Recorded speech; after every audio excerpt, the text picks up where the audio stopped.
Dear, यहाँ पे मैं बात करने वाला हूँ बिहार तकनीकी सेवा आयोग यानी Bihar technical service commission BTSC के तरफ से आई एक नई अपडेट को लेकर। और ये जो बीटीएससी की तरफ से अपडेट जो आया है ये एक्चुअली रिलेटेड है, क्योंकि काफ़ी ज़्यादा लोगों ने सहयोग पोर्टल से सवाल पूछा उसके माध्यम से कि जो बीटीएससी के द्वारा जूनियर इंजीनियर का वैकेंसीज़ निकाला गया 2025-26 में, वो एग्ज़ाम कब होगा, क्या प्रोसेस है, क्या अक्टूबर में एग्ज़ाम्स होंगे। ये तमाम सवाल जो है लोगों के द्वारा पूछे गए। तो सहयोग पोर्टल के तरफ से क्या रिप्लाई आया उसके बारे में हम जो है यहाँ पे चर्चा करने वाले हैं। और बीटीएससी के ऑफिशियल वेबसाइट से रिलेटेड जो भी इंफॉर्मेशंस आता है वो भी आप लोगों के साथ शेयर किया जाता है। तो देखो, डेली कुछ ना कुछ नई अपडेट बीटीएससी के तरफ से रिलीज़ किया जा रहा है। जैसे अगर बात किया जाए तो इधर लास्ट 3 डेज से नोटिस आ रहे हैं। जैसे 14 अगस्त को नोटिस आया ड्रेसर का रिज़ल्ट को लेकर, एक्सरे टेक्नीशियन का रिज़ल्ट 13 अगस्त को आया, फिर ड्रेसर का इम्पोर्टेंट नोटिस जो है दिया गया आपका 12 अगस्त को। तो मतलब 12 अगस्त से लगातार 3 दिन से जो है अपडेट आ रहे हैं। और आज 15 अगस्त है तो आज अपडेट नहीं आया, कल संडे है। उसके बाद मंडे से अगेन आपको जो है नोटिस देखने को मिल सकता है। और क्योंकि काफ़ी ज़्यादा वैकेंसीज़ 2025 और 26 में निकाले गए हैं, तो सारे वैकेंसीज़ 1 बाय 1 क्लियर हो रहे हैं।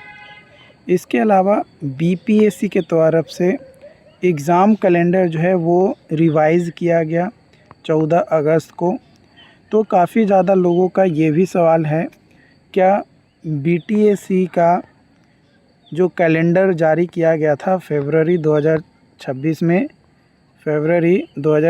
में जो एग्ज़ाम कैलेंडर जारी किया गया था बीटीएससी के द्वारा, क्या ये भी अपडेट होगा? क्योंकि अगस्त में बीपीएससी का जब अपडेट हुआ तो इसका भी अपडेट होगा क्या? तो देखो, इसको लेकर कोई ऐसे ऑफिशियल अपडेट है नहीं, कोई नोटिस ऐसा दिया नहीं गया कि अपडेट होगा, बट होना चाहिए, क्योंकि काफ़ी ज़्यादा ऐसे वैकेंसीज़ हैं जिसका रिज़ल्ट घोषित कर दिए गए हैं। ज्वाइनिंग वगैरह भी लगभग काफ़ी ज़्यादा लोगों का हो चुका है। तो उसके हिसाब से यहाँ पे एक नया एग्ज़ाम कैलेंडर जो है जारी किया जाना चाहिए, अपडेट किया जाना चाहिए। जैसे अमीन का जो 765 सीटों पे जो आने वाला था वो तो एकदम से कैंसिल ही हो गया, क्योंकि विभाग ने डायरेक्ट नोटिस दे दिया गया है कि जो वैकेंसीज़ है वो 1300 कुछ पदों पे आएगा। और अब जो वैकेंसीज़ आएगा वो डिप्लोमा इन सिविल इंजीनियरिंग पे ना आके वो 10th +2 और अमानत का जिनके पास कोर्स है, किए हुए हैं, एक्सपीरियंस है, उन लोगों को यहाँ पे लिया जाएगा। तो काफ़ी ज़्यादा चीज़ें चेंजेस हुई है। तो उसके हिसाब से यहाँ पे एग्ज़ाम कैलेंडर जो है या वार्षिक कैलेंडर जो है वो चेंज होना चाहिए, अपडेट होना चाहिए। तो देखो, 7 अगस्त का ये नोटिस है, क्योंकि 7 अगस्त को यहाँ पे सहयोग पोर्टल के माध्यम से रिप्लाई दिया गया है। और देखिए यहाँ पे सवाल क्या पूछा गया है वो देखिए। तो सबसे पहला सवाल पूछा गया है, विज्ञापन संख्या 28/2025 में प्राप्त कुल वैध आवेदनों की संख्या क्या है? तो इस प्रकार की सूचना दी नहीं है। मतलब ये जो सवाल पूछा गया है कि टोटल कितने फॉर्म भरे गए हैं, तो उसका सूचना देने के लिए सरकार बाध्य नहीं है, मतलब वो देने लायक नहीं है, वो नहीं देना चाहता है। ओके। दूसरा सवाल है कि सीबीटी परीक्षा कब तक संभावित है?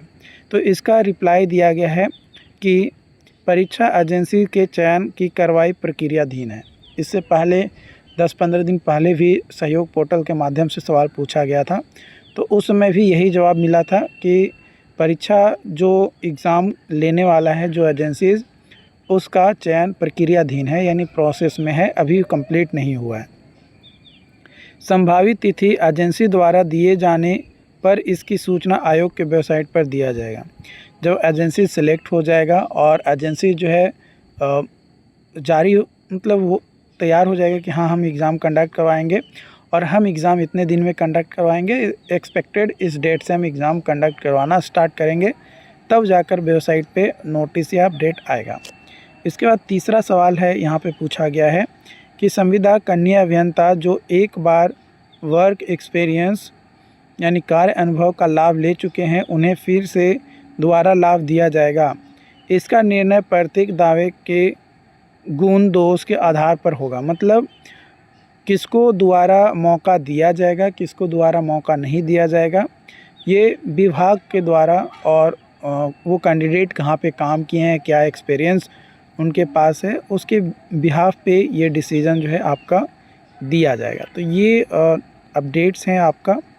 ओके, तो ये मेजर अपडेट्स था। अब रही बात बीटीएससी जूनियर इंजीनियर के एग्ज़ाम्स को लेकर, तो एग्ज़ाम्स आप भाई इतना याद रखो कि 2026 में तो नहीं होने वाला है, क्योंकि एजेंसीज़ का भी चयन ही नहीं हुआ है। चयन होने के बाद 3 से 4 महीना आप कम से कम टाइम ले मान कर चलो कि लगेगा एग्ज़ाम डिसाइड होने में। तो 2027 में ही उम्मीद रखो कि आपका एग्ज़ाम्स हो सकता है, उससे पहले पॉसिबिलिटी नहीं है आपका एग्ज़ाम्स होने का। तो आप अपनी तैयारी एक अच्छे तरीके से करते रहिए, जिस वे में आप तैयारी कर रहे हैं, ताकि किसी तरीके का कोई दिक्कत ना हो और आप अच्छे से स्कोर अपने एग्ज़ाम्स में प्राप्त कर सकें।